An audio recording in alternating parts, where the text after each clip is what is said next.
O Trump tem essa finalidade de derrubar o governo brasileiro, porque o Trump quer de volta as condições do Brasil na época do Bolsonaro. Quando o Bolsonaro era presidente, o brasileiro ficava na fila do osso e todos os produtos brasileiros eram exportados para os Estados Unidos. Uma oferta gigante de produtos brasileiros de alta qualidade nos Estados Unidos fazia com que todos os produtos brasileiros chegassem lá bem baratinhos.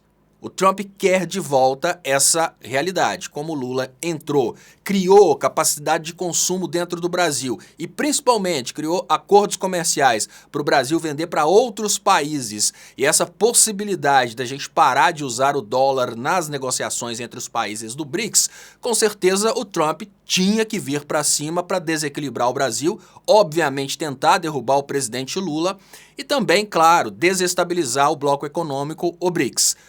Para isso, ele precisa de uma desculpa. A desculpa que ele conseguiu arrumar foi essa, de que o Brasil teria uma justiça que estaria perseguindo o Bolsonaro e outros políticos que seriam da oposição. Agora, esses políticos que perceberam que não adianta fazer chantagem contra o Alexandre de Moraes, que o Trump pode estar fazendo tudo nos Estados Unidos, pode estar bloqueando, pode usar lei Magnitsky, pode fazer o que quiser, que o Alexandre de Moraes vai continuar colocando na cadeia.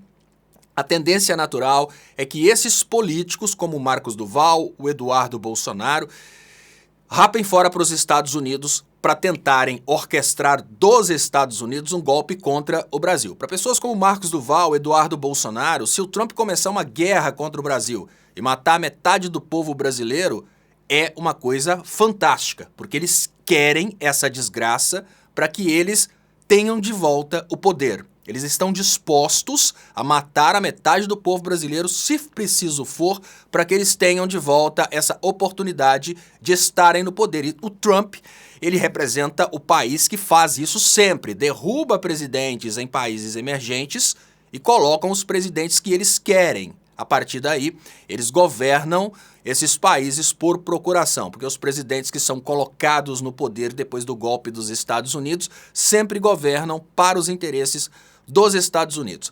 É claro que nós estamos em um momento em que dar um golpe no Brasil não é tão fácil quanto foi dar um golpe no Brasil durante o governo Dilma, que o próprio STF apoiou o golpe, a mídia brasileira apoiou o golpe, principalmente o agro brasileiro, os empresários brasileiros apoiaram o golpe. Agora o agro tem um pouco de medo sobre o que vai acontecer depois do golpe. Afinal de contas, o Trump mostrou que não tem boas intenções em relação ao Brasil. Então esse golpe dos Estados Unidos, que obviamente é uma coisa que eles fazem com muitos países e eles conseguiriam contra o Brasil, agora é um pouco de dúvida, porque o brasileiro é a peça fundamental nesse golpe. É preciso levantar os brasileiros contra o presidente Lula, contra o Alexandre de Moraes, para que o Trump possa vir fazer uma intervenção militar no Brasil com a desculpa que essa intervenção foi pedida pelo próprio povo brasileiro. Só que o povo brasileiro não está nessa de confiar nos Estados Unidos. Muito pelo contrário. As pesquisas mostram que a maioria da população brasileira está com Lula e contra o Trump nessa brincadeira de tarifaço. Ou seja, o Trump começou a brincadeira de uma forma muito errada. Ele se declarou como um cara que vai sobretaxar o Brasil por causa do Bolsonaro, no momento em que o mundo inteiro vê o Bolsonaro como chefe da organização criminosa dentro do Brasil.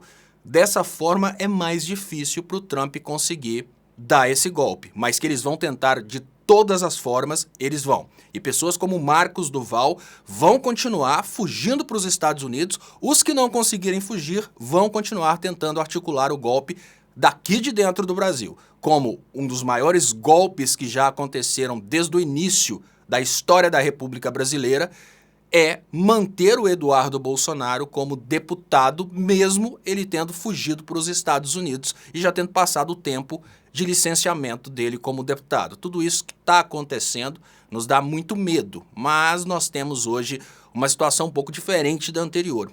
Antes, o governo não conseguia falar com o povo. Agora, o governo já está conseguindo falar com o povo e essa história de dar a mamata para o pessoal que está fora do Brasil é uma história um pouco complicada, o que significa que pode ser que uma pressão faça os deputados mudarem de ideia em relação à proteção do Eduardo Bolsonaro.